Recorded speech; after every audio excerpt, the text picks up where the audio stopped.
What an incredible experience we had at our Literacy for All Parent University events.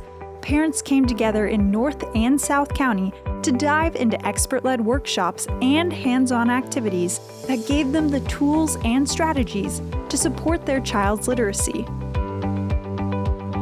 All of the literature and all of the research tells us that when parents are engaged in their children's learning, children do better.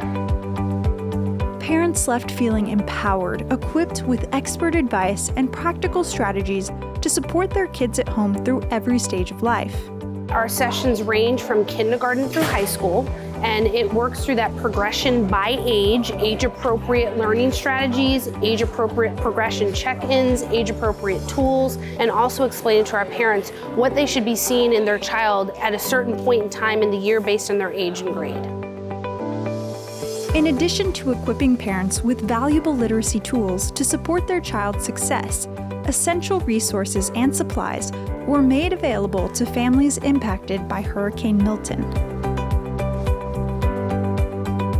This being our first launch of the Parent University, I gotta say it's a tremendous success already. We've just started, but we had a great turnout here that I only think will continue to grow as people learn more and more about what we're offering here to help support our families. And so I'm looking forward to seeing this grow over the course of this year and into the future.